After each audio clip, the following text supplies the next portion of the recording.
Vom Feuerwehrmann zum Firmeninhaber. Ich habe es vom Feuerwehrmann zum Gründer und Geschäftsführer meiner eigenen Firma geschafft. Heute möchte ich euch nicht nur meine Geschichte erzählen, sondern euch inspirieren und ermutigen, euren Weg zu gehen. Wenn andere euch belächeln und nicht ernst nehmen, glaubt weiter an euch, auch wenn es nicht immer so läuft, wie ihr es euch vorstellt. Was mir auf meinem Weg alles so passiert ist und wie ich es geschafft habe, erfolgreich zu sein, das erfahrt ihr in diesem Video. Viele glauben ja, der typische Weg zum Erfolg wäre Schule, Abitur, Studium und dann ab in einen guten Job. Früh habe ich gemerkt, das ist nicht so mein Ding und das wird es bei mir nicht werden. Ich wollte praktisch arbeiten, anpacken und besonders auch Geld verdienen. Ich bin bis zur 10. Klasse aufs Gymnasium gegangen, aber mir war klar, Abi und Studium, das ist nichts für mich. Mit 17 habe ich dann eine Ausbildung bei der Deutschen Telekom als IT-Systemelektroniker angefangen. Das war wirklich eine gute Zeit. Ich habe viel gelernt, es war ein Top-Arbeitgeber, ich hatte nette Kollegen und vor allem, es war eine tolle Mischung aus Handwerk, Software und IT. Nach der Ausbildung konnte ich dann direkt als Techniker arbeiten. Ich bin ehrlich, das war mir schnell zu eintönig und ich wollte raus und was erleben und habe eine neue Herausforderung gesucht. Also führte mich mein Weg zur Bundeswehr. Eigentlich wollte ich mich sogar verpflichten. Meine Familie und Freunde waren mir dann doch wichtiger und ich wollte bei den Leuten bleiben, die mir nahestehen. Also blieb es dann am Ende nur beim Grundwehrdienst. War aber wirklich eine mega Zeit da. Danach ging es erstmal zurück zur Telekom, wieder als IT-Techniker. Ganz ehrlich, auch das war mir schnell wieder zu monoton. Also habe ich den Job gewechselt und die Mischung aus Herausforderung und Technik gesucht. Da ging es erst in den Glasfaser-Tiefbau, was jetzt nicht allzu herausfordernd oder aufregend war. Aber ein bisschen später bot sich die Chance auf eine Weiterbildung im Richt- und Mobilfunkbereich. Von Montag bis Freitag war ich nun deutschlandweit unterwegs, hoch oben auf Masten, Türmen und Windkraftanlagen. Und ich sage euch, im Sommer war es einfach geil. Sonne, tolle Aussichten, autarkes Arbeiten in kleinen Teams. Aber der Winter, Leute, der Winter, der war hart. Bei Eiseskälte auf 50 Meter Höhe durchnässt Antennen montieren und kleinste Schrauben mit eingefrorenen Fingern in Gewinde friemeln. Glaub mir, da entwickelt man Geduld. Besonders, wenn einem zwischendurch mal was runterfällt und man nochmal runter und wieder hochklettern darf, weil man keinen Ersatz dabei hat. Ja. Da man zu zweit geklettert ist und jederzeit ein Unfall passieren könnte, mussten wir für diese Situation regelmäßig trainieren. Im Notfall ist man erstmal auf sich gestellt und muss den Kollegen in der Höhe richtig helfen können. Also musste man einen Höhenrettungskurs machen. In einem solchen Höhenrettungskurs lernte ich einen Feuerwehrmann kennen, der die Ausbildung leitete. In der Pause unterhielten wir uns und er fragte mich, ob die Berufsfeuerwehr nicht was für mich wäre. Feuerwehr, nie drüber nachgedacht, klingt aber spannend. Und plötzlich ging alles ganz schnell. Ich habe mich beworben, wurde genommen und ein paar Monate später war ich schon mittendrin in meiner Ausbildung zum Feuerwehrmann und Sanitäter. Die Ausbildung war wirklich top. Der Zusammenhalt war stark und die Qualität und der Anspruch war echt hoch. Eine fantastische Zeit, für die ich sehr, sehr dankbar bin und die ich niemals vergessen werde. Daraus entstanden Freundschaften, die bis heute halten. An dieser Stelle möchte ich dich dazu ermutigen, mal darüber nachzudenken, ob eine Ausbildung bei den Rettungskräften, egal ob Hilfsorganisation im Rettungsdienst oder bei einer Berufsfeuerwehr, nicht vielleicht was für dich wären. Der Job ist zwar oft hart und belastend, aber es bietet sich dir ein Beruf, der mit wenigen anderen vergleichbar ist. Denk mal drüber nach. Das soweit zu meiner Vorgeschichte. Jetzt erzähle ich euch das, was euch wahrscheinlich am meisten interessiert, nämlich wie ich zum ersten Mal nebenbei Geld verdient habe. Nach der Ausbildung folgte der ganz normale Alltag bei der Berufsfeuerwehr.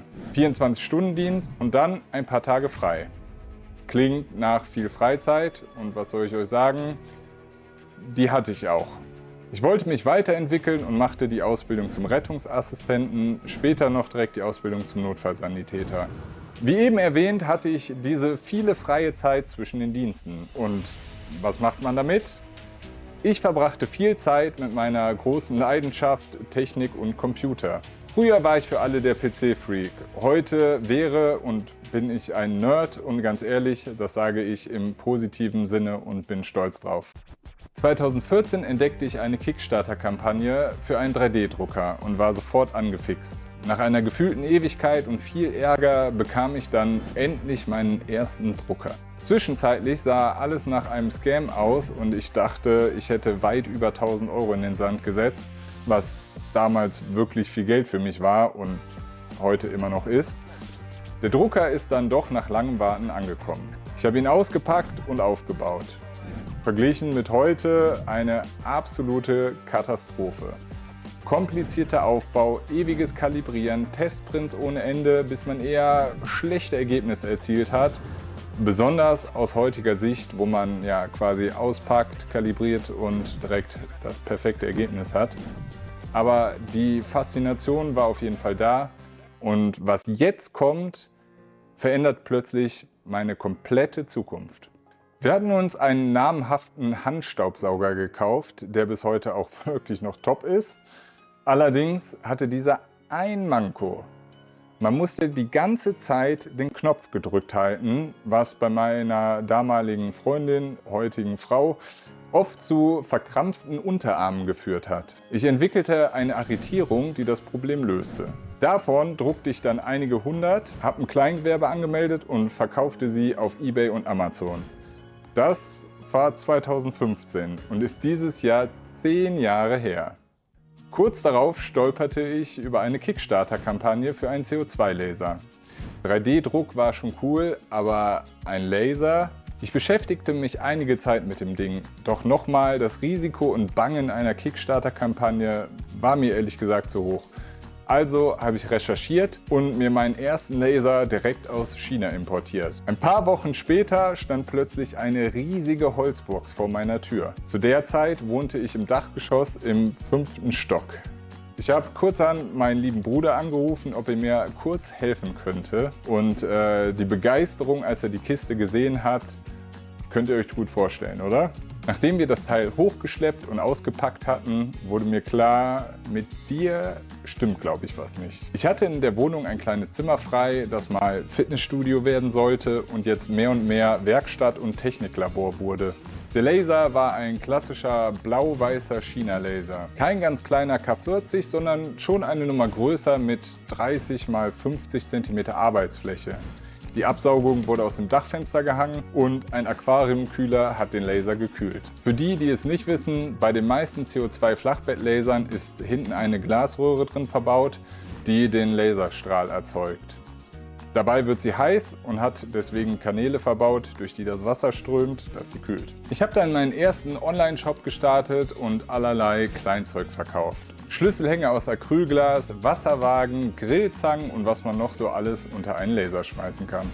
Nach dem Erfolg mit den 3D-gedruckten Teilen dachte ich, jetzt kommt der nächste Durchbruch. Stattdessen blieb der Erfolg aus und kaum einer kaufte meinen Kram. So richtig erfolgreich war das alles also nicht, aber ich habe viel über den Umgang mit der Maschine gelernt und erste E-Commerce-Erfahrungen gesammelt. Aber was jetzt kommt, kann man wieder nicht planen. An dieser Stelle mein Rat an dich. Wenn sich im Leben eine Möglichkeit ergibt, mit der du nicht rechnest, ergreif sie. Pack einfach zu und lass dir nicht von anderen einreden, es macht keinen Sinn oder wird eh nichts. Auch wenn du dafür deine Komfortzone verlassen musst. Also, ich trinke gern Cappuccino und eines Tages haben wir uns einen Kaffeevollautomaten gekauft. Das Ding war nicht gerade günstig. Ihr kennt das sicher von eurem Handy. Wenn es neu ist, wird es erstmal gehegt und gepflegt, sicher in eine Schutzhülle gepackt und eine Schutzfolie drauf gemacht. Die Kaffeemaschinen haben ein Tropfblech aus Edelstahl, wo man die Tasse drauf stellt, wenn man sich einen Kaffee zieht.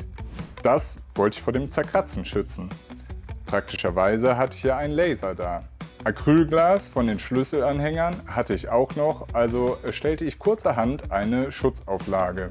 Die konnte man einfach auf das Tropfblech legen und zum Reinigen jederzeit abnehmen.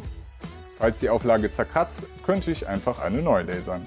Das hat wunderbar funktioniert und ich dachte mir, wie auch schon bei den Staubsaugerhalterungen, wenn ich das brauche, dann gibt es sicher noch andere, die das auch haben wollen. Kurzer Input. Wenn du als halbwegs normaler Mensch etwas gut findest, wird es Tausende, wenn nicht Millionen von Menschen geben, die es auch gut finden. Andersrum, nur weil dir etwas nicht gefällt, heißt es nicht, dass es anderen auch nicht gefällt. Es gibt jede Menge Produkte auf dem Markt, wo ich mich frage, wer zum Teufel kauft so einen kitschigen Ramsch? Aber das Zeug wird verkauft. Und nicht nur ein paar Stück, sondern jede Menge. Glaub mir. Nutze das für dich und versuche stets über deinen eigenen Tellerrand und deinen persönlichen Vorlieben hinauszublicken. Der Markt da draußen ist so unreal groß, dass du als normaler Mensch dir oft einfach nicht vorstellen kannst, wie groß die Dimensionen eigentlich sind. Naja, gesagt, getan. Ich habe ein paar Schutzbleche gelasert, Fotos gemacht und auf verschiedenen Marktplätzen hochgeladen. Und was soll ich sagen?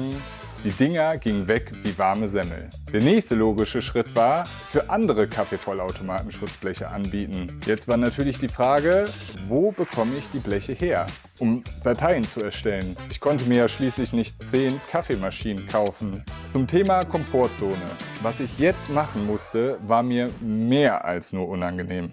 Kurzerhand bin ich ausgerüstet mit Kamera, Messschieber und Notizblock in den nächsten Elektromarkt gelaufen.